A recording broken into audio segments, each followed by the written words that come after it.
दोस्तों आइए देखते हैं रदरफोर्ड्स का alpha particle scattering experiment. Experiment कुछ इस तरीके से है कि आपके पास यहां पर एक सोर्स है अल्फा पार्टिकल का। अल्फा पार्टिकल क्या होता है? अल्फा पार्टिकल होता है हीलियम 2+, मतलब हीलियम के एटम में से इलेक्ट्रॉन निकाल दो, उसका न्यूक्लियस बच जाएगा, वही होता है आपका अल्फा पार्टिकल, वही होता है आपका अल्फा पार्टिकल।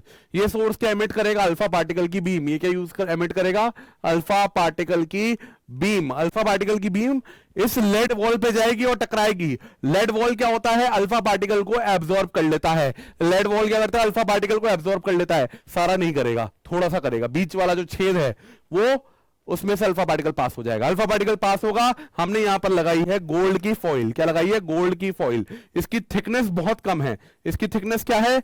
100 नैनोमीटर। इतनी पतली शीट, पेपर से भी बहुत ज्यादा पतली, बहुत ज्यादा पतली, इतनी पतली शीट लगा रखी है। गोल्ड फॉइल से पास हुई। अभी मत बोलना पास क्यों हुई, बता दूंगा अभी। पास हुई और जाके शील्ड से टकराई। शील्ड को हमने किससे कोटिंग कर रखी है? जिंक सल्फाइड से। जिंक सल्फाइड कैसा सब्सटेंस है? फ्लोरोसेंट या फॉस्फोरेसेंट। फ्लोरोसेंट मतलब अगर इस पे कोई चार्ज पार्टिकल टकराया तो ये चमकेगा। तो देखो यहां पर आपको चमकने की झंकार दिखाई देगी, एक सारी, बहुत सारी, सारी की सारी यहां पर बीच में। इसका मतलब क्या है? सारी किरणें सीधी चली गई। कुछ चमकाई आपको ऊपर नीचे छोटे छोटे एंगलों पे दिखेगी, जिस एंगल को बोला हमने थीटा। यहां पर कुछ चमकाई दिखी, यहां पर कुछ चमकाई दिखी। तो पहली बात, सारी लाइनें सीधी चली गई, थोड़ी सी लाइनें साइड में चली गई थीटा एंगल से। बहुत कम, 20,000 में से एक किरण, 20,000 में से एक किरण, किरण है कोई है यहां पर? 20,000 में से एक किरण वापस लौट गई 180 डिग्री से। 180 डिग्री क्या होता है? ये रहा 90 डिग्री, 180 डिग्री लौट गई। ठीक है, ऐसा क्यों हुआ?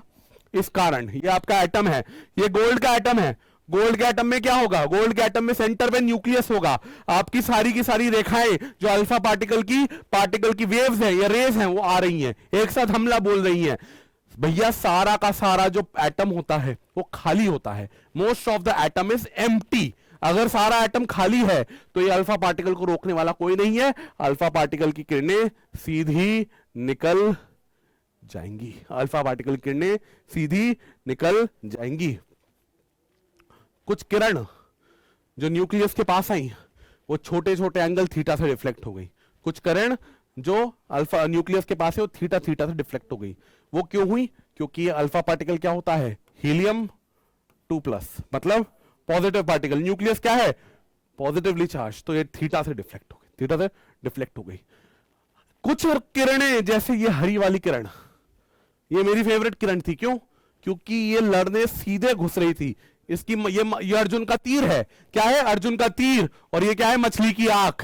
तो ये मछली की आंख पे आ रही थी, ये मछली की आंख पे आ रही थी। पर दिक्कत क्या हुई भैया? ये किरण भी पॉजिटिव है और मछली की आंख भी पॉजिटिव है। पॉजिटिव पॉजिटिव क्या करते हैं? रिपेल हो जाते हैं। ये रिपेल हो गई और 180 डिग्री से डिफ्लेक्ट हो गई और वापस आ गई जिस रास्ते से आई है। जिस रास्ते से गई उस रास्ते से वापस आ गई। और ये थे इनके 3 ऑब्जर्वेशन। पहला ऑब्जर्वेशन, सारी किरणें सीधी चली गई। दूसरा ऑब्जर्वेशन, बहुत कम किरणें छोटे छोटे एंगल थीटा से डिफ्लेक्ट हुई, छोटे छोटे एंगल थीटा से डिफ्लेक्ट हुई। तीसरा पॉइंट, 20,000 में से एक किरण वापस लौट गई। Thank you.